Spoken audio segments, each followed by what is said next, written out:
The address that I'm at now, it was to my best interests of the people that I work with that they asked me to move because I finally went to court for my ex-partner and for a non-molestation order because I was in the domestic abuse situation. I was haunted, knocks on door, anxiety, drunk, totally hounding me, stalking me, very anxiety episodes, and I finally moved and felt a lot better, a lot comfortabler, and built a new home with my son. The first offence that occurred at my new address was my son's bike had been stolen from outside my house. Alarms bell started of the fear, the anxiety. Is this my ex-partner coming for revenge? Obviously, you know what I mean, I was worried.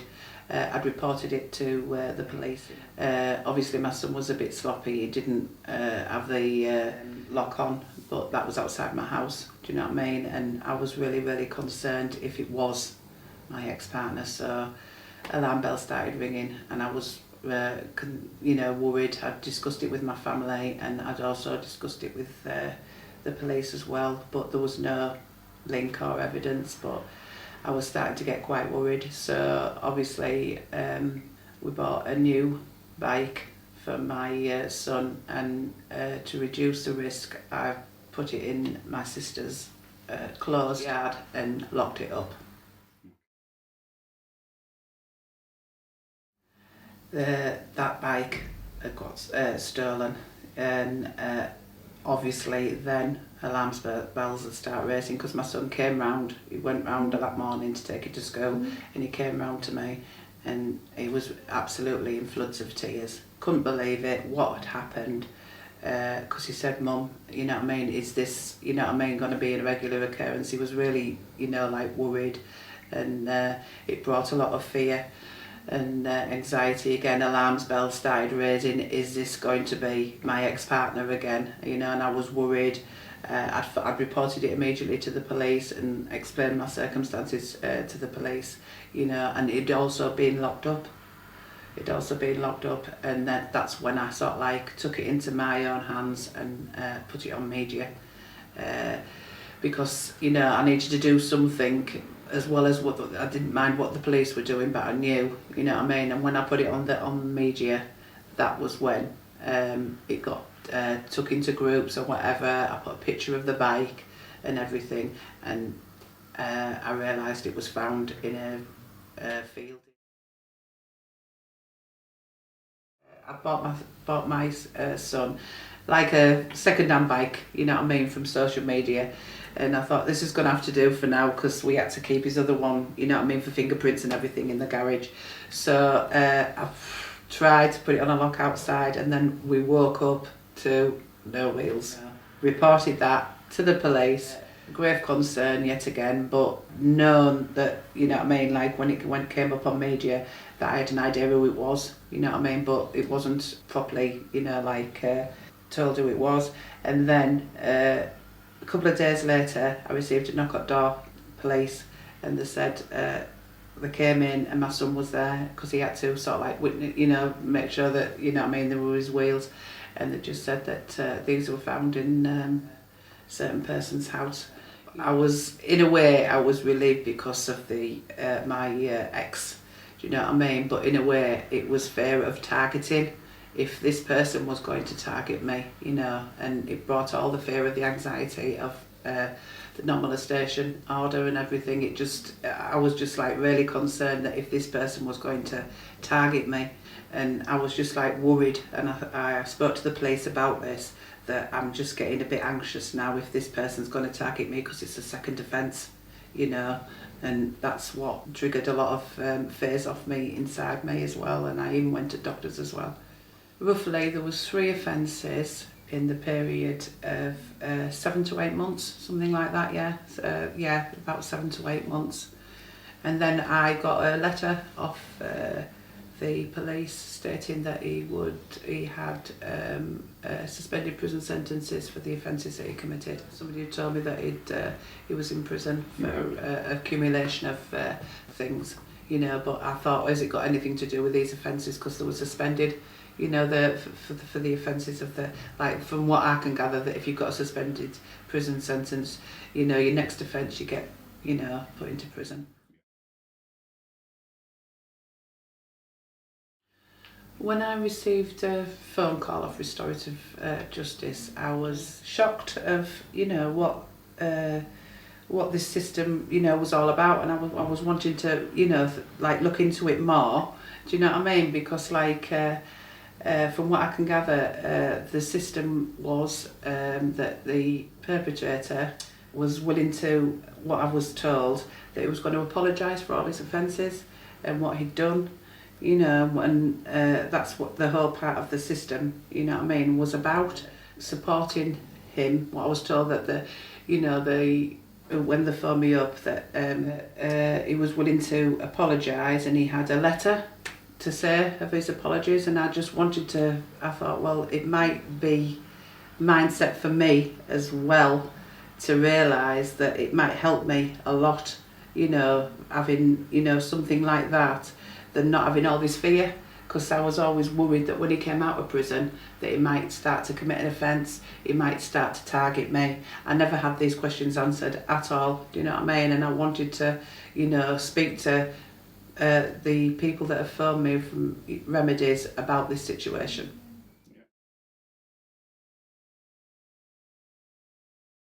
Yes, when, as I say, when they came to visit me, they made me feel quite comfortable in a manner of, you know, like I could be myself, you know, more of a, you know, like a victim. I could feel comfortable of explaining the situation, and they were like, you know, really, really supportive in a way that, you know, they read a letter out to me, you know, a perpetrator had said, you know, that he was sorry for everything. But then when I actually told my story of what I was going through about my ex-partner, you know, they were very supportive in that aspect, and they actually asked me if I wanted to face my fears and face my, you know what I mean, that it would help me. And I just couldn't believe that we were talking through the process, how much it was like helping me there and then. Do you know what I mean? Like there and then in the situation, they were very supportive, and like I decided to say yes, I would like to see him and to explain what I was going through, and my son what was going through in the circumstances of my fears, my anxieties. I was going to change my locks, I was going to do everything to my house. I was even coming, you know, like going into the stages of do I move, and I wanted to reiterate this to Restorative Justice, and also I think I was going to even tell obviously the guy that was inside, and he was willing to let me go and, you know, explain the situation inside.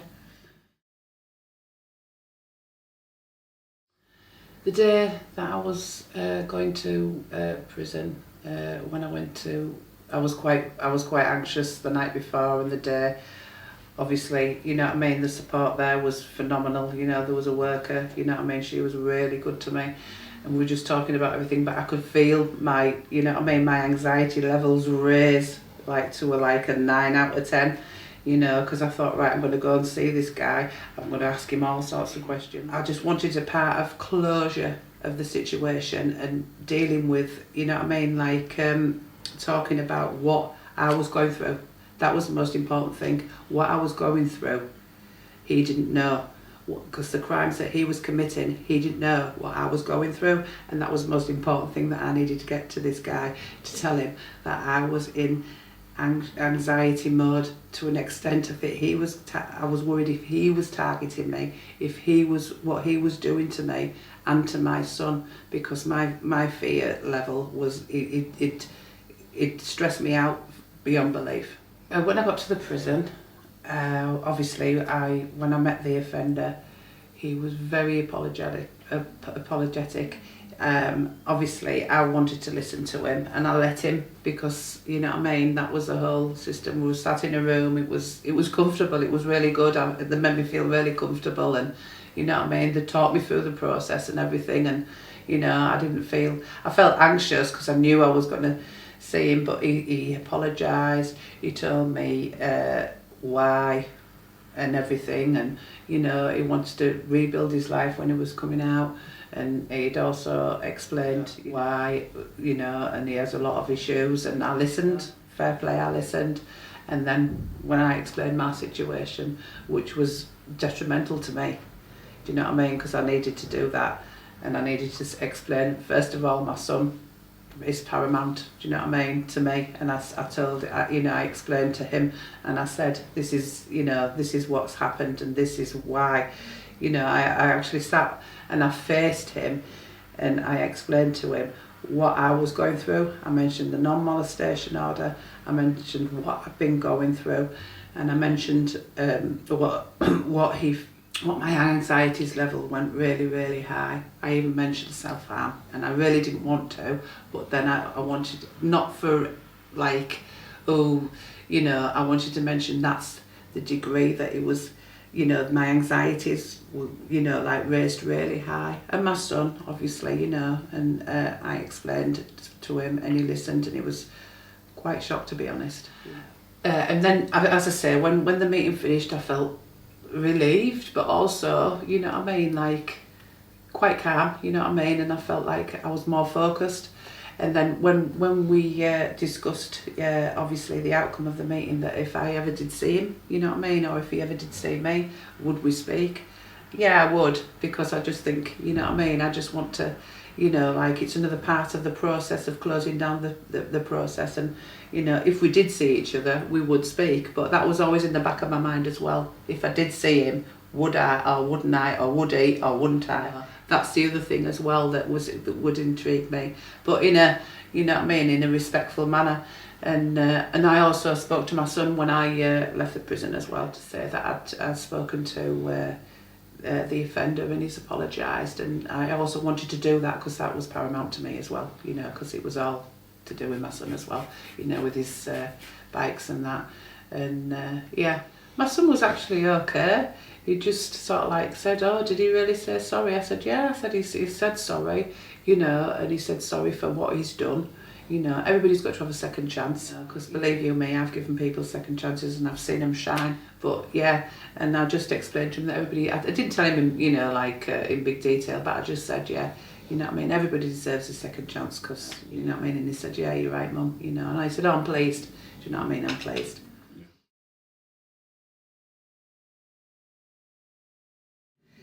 I saw him coming up to me, and I didn't have the anxiety that I felt when I was going to prison, because that was reducing the risk all the time. But then I thought, right, this is it, you know what I mean? And he stopped. I didn't feel intimidated, because the system helped me. You know, part of this system has helped me stop, you know, like the process. I didn't feel intimidated or anything. He stopped me, actually, and he just said, hello, how are you? And I thought, oh, you know, I just says, yeah, I'm fine, thank you. He was with his partner, hand in hand, and I thought, this feels okay, this feels good.